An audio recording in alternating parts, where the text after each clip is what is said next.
నేతలకు తోపులాట జరుగుతూ ఉంది. ప్రస్తుతం బీఆర్ఎస్ శ్రేణులను ఎవరైతే రోడ్డు పైన బైఠాయించారో వాళ్ళందరినీ అరెస్ట్ చేసి తరలించేందుకు సిద్ధం చేస్తా ఉన్నారు. ప్రస్తుతం చూడొచ్చు ఈ బీఆర్ఎస్ నేతలంతా తమ నేతకు సంఘీభావంగా ఇక్కడికి వచ్చాం, కానీ పోలీసులు ఏకంగా కాంగ్రెస్ కార్యకర్తల్లో బిహేవ్ చేస్తా ఉన్నారని చెప్పి వీళ్ళంతా మండిపడుతున్నటువంటి పరిస్థితి మనకు కనిపిస్తా ఉంది. అది ప్రస్తుతం జూబ్లీ హిల్స్ సిట్ ఆఫీస్ దగ్గర ఉన్న పరిస్థితి. పెద్ద ఎత్తున బీఆర్ఎస్ నేతలు అక్కడ రోడ్డుపై బైఠాయించడం జరిగింది. వారందరినీ కూడా పోలీసులు అదుపులోకి తీసుకుంటూ ఉన్నారు. ప్రభుత్వానికి వ్యతిరేకంగా బీఆర్ఎస్ నేతలు కార్యకర్తలు అక్కడ నినాదాలు చేస్తున్న సందర్భం మీడియాతో మాట్లాడుతున్నప్పుడు పోలీసులు వారిని బలవంతంగా అక్కడి నుంచి తరలించే ప్రయత్నం అయితే చేస్తున్నారు. మరోపక్క సిట్ ఆఫీస్లో ఫోన్ ట్యాపింగ్ కేసులో కేటీఆర్ సిట్ విచారణ ప్రారంభమైంది. నిన్న సిఆర్పిసి 160 కింద నోటీసులు ఇచ్చి ఇవాళ విచారణకు రావాలని ఆదేశించడంతో జూబ్లీ హిల్స్ పిఎస్లో కొద్దిసేపటి క్రితమే విచారణకు హాజరయ్యారు కేటీఆర్.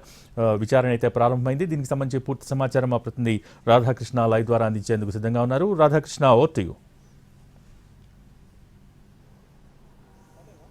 ప్రస్తుతం మొత్తం నలుగురు అధికారులు కేటీఆర్ని విచారిస్తున్నారు. లోపల సిట్కు సంబంధించిన టీంలో ఉన్న ఈ నలుగురు అధికారులు కొద్దిసేపటి క్రితమే సిట్ కార్యాలయానికి చేరుకున్నారు. ఎప్పుడైతే కేటీఆర్ వచ్చారో అతన్ని ప్రత్యేక గదిలోకి తీసుకొని వెళ్ళిన తర్వాత ఈ విచారణ అనేది ప్రారంభించడం జరిగింది. ప్రధానంగా 160 సిఆర్పిసి కింద ఏదైతే నోటీసుల్లో పేర్కొన్న అంశాలు ఉన్నాయో ఆ అంశాలపైన ప్రధానంగా అయితే విచారిస్తున్నారు. మరొక వైపు సిట్ కార్యాలయం బయట కూడా మనం చూడొచ్చు. మొత్తం చుట్టూ కూడా బారికేడ్లను ఏర్పాటు చేశారు.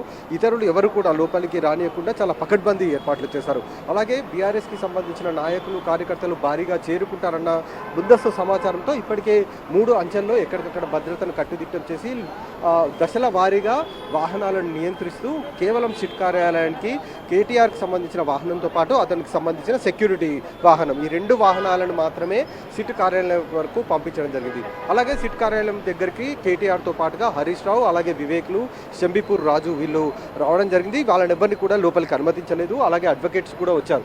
అడ్వకేట్స్ని కూడా లోపలికి అనుమతించలేదు. కేవలం కేటీఆర్ ఒక్కడు మాత్రమే లోపలికి వెళ్ళాడు. తన వెంట తనకు ఇచ్చిన నోటీస్ కాపీని తీసుకొని లోపలికి వెళ్ళడం జరిగింది కేటీఆర్. అలాగే ప్రస్తుతం కేటీఆర్ని విచారించే సిట్టు బృందంలో మొత్తం 4 ఉన్నారు. అందులో వెంకటగిరితో పాటు శ్రీధర్, నారాయణ రెడ్డి, అలాగే రమణ, మొత్తం కేఎస్ రావు, వెంకటగిరి, కేఎస్ రావు, శ్రీధర్, నారాయణ రెడ్డి ఈ 4 కూడా ప్రస్తుతం కేటీఆర్ని విచారిస్తున్నారు. ఇప్పటి వరకు పోలీసులు అంటే సిట్కి సంబంధించిన అధికారులు రికార్డు చేసిన స్టేట్మెంట్స్ ఏవైతే ఉన్నాయో వాటి ఆధారంగా అలాగే గతంలో విచారణలో అంశాలు ఏ అంశాలు అయితే వెలుగులోకి వచ్చాయో అలాగే కొన్ని ఎవిడెన్స్ ఏవైతే సేకరించారో ఆ ఎవిడెన్స్ వీటి ఆధారంగా ప్రధానంగా కేటీఆర్ని విచారించబోతున్నారు. దీనికి సంబంధించిన ప్రశ్నావళిని కూడా సిద్ధం చేసుకుని ఉంచారు. ఎందుకంటే వ్యాపారవేత్తలు కొంతమంది అభియోగాలు చేయడం జరిగింది. ప్రధానంగా బీఆర్ఎస్ పార్టీకి సంబంధించిన ఎలక్ట్రల్ బాండ్స్ ఏవైతే ఉంటాయో వీటిని కొనుగోలు చేయడంలో తమ పైన తీవ్ర ఒత్తిడి తీసుకొచ్చారంటూ కూడా అభియోగాలు మోపడం జరిగింది.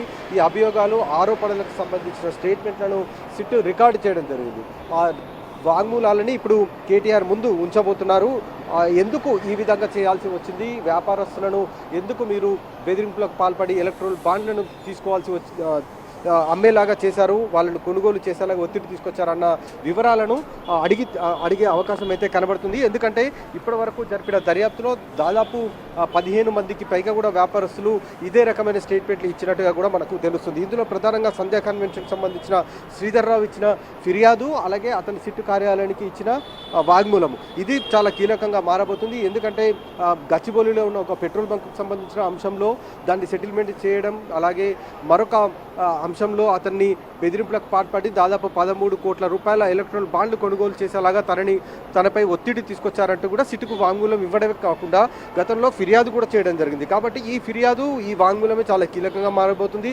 వీరితో పాటుగా చాలామంది వ్యాపారస్తులు కొంతమంది ఎవరైతే ఇటు జ్యువెలరీ షాప్కి సంబంధించిన వాళ్ళు నిర్వాహకులు ఉన్నారో వాళ్ళు అలాగే కొంతమంది ఫార్మా కంపెనీకి సంబంధించిన వాళ్ళు ఉన్నారు. మరి కొంతమంది రియల్ ఎస్టేట్కి సంబంధించిన బిల్డర్స్ ఉన్నారు.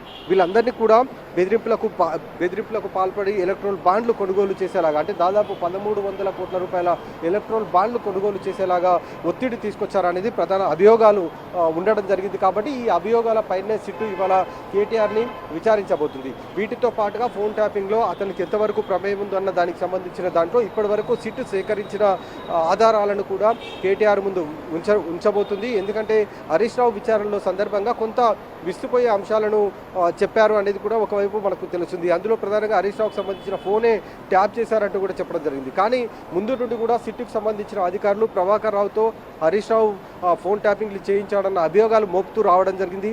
ఆ తర్వాత ఇప్పుడు కేటీఆర్ ఇవాళ విచారణకు వచ్చారు. అంటే దాదాపు హరీష్ రావుని 7 గంటల పాటు విచారణ చేపట్టిన తర్వాత అతన్ని పంపించి వేయడం జరిగింది. ఇవాళ కేటీఆర్ని కూడా అదే కోణంలో విచారించే అవకాశం అయితే కనబడుతుంది. సాయంత్రం వరకు కూడా ఈ విచారణ కొనసాగబోతుంది.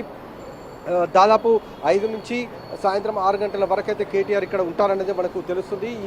ఈ మొత్తం టైంలో కేటీఆర్ని సాధ్యమైనంత వరకు విచారించి అతని నుంచి పూర్తి స్థాయి ఎవిడెన్స్, అంటే అతని నుంచి పూర్తిగా స్టేట్మెంట్ రికార్డు చేసే ప్రయత్నమే ఈ నలుగురు సిట్టుకు సంబంధించిన నలుగురు అధికారులు అయితే చేయబోతున్నట్లు మనకు తెలుస్తుంది. ప్రధానంగా 160 CRPC కింద నోటీసులు ఇచ్చారు కాబట్టి ఇందులో స్టేట్మెంట్ రికార్డు చేయడం అనేది ఈరోజు చేయబోతున్నారు. దానికి సంబంధించిన అంశం అందులో భాగంగానే ఇవాళ ప్రస్తుతం అయితే కేటీఆర్ నుండి వివరాలు సేకరించబోతున్నారు. మరి కేటీఆర్ ఏం చెప్తారు, సిట్ అడిగే ప్రశ్నలకు ఎలాంటి సమాధానాలు చెప్తారనేది కూడా వేచి చూడాల్సి ఉంది. మరొక వైపు కేటీఆర్ సిట్ కార్యాలయానికి వచ్చిన నేపథ్యంలో బీఆర్ఎస్కి సంబంధించిన కొంతమంది నాయకులు కార్యకర్తలు రోడ్డుపై బైఠాయించడం జరిగింది. తమ పైన పోలీసులు దురుసుగా ప్రవర్తించారు, కనీసం కేటీఆర్ లోపలికి వెళ్లేంత వరకు కూడా తమల్ని ఉండనియకుండా అక్కడ నుండి నెట్టివేశారంటూ కూడా వాళ్ళు ఆరోపణలు చేస్తూ రావడం జరిగింది. రోడ్డుపై బైఠాయించారు. దీంతో కొంతమంది కార్యకర్తల నాయకుల్ని పోలీసులు అరెస్టు చేసి అంటే తమ అదుపులోకి తీసుకొని ఇక్కడ నుండి అయితే పంపించి వేయడం జరిగింది. ప్రస్తుతం సిట్ కార్యాలయం వద్ద పరిస్థితి మాత్రం పూర్తిగా ప్రశాంతంగా ఉంది. పోలీసులు ఇక్కడ ఉన్న వారిని అందరినీ కూడా పంపించి వేయడం జరిగింది. బీఆర్ఎస్ సంబంధించిన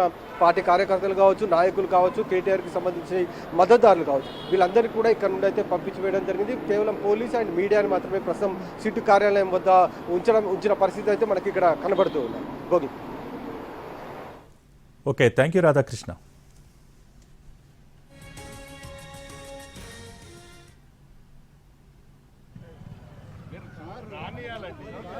ఏమైపోయింది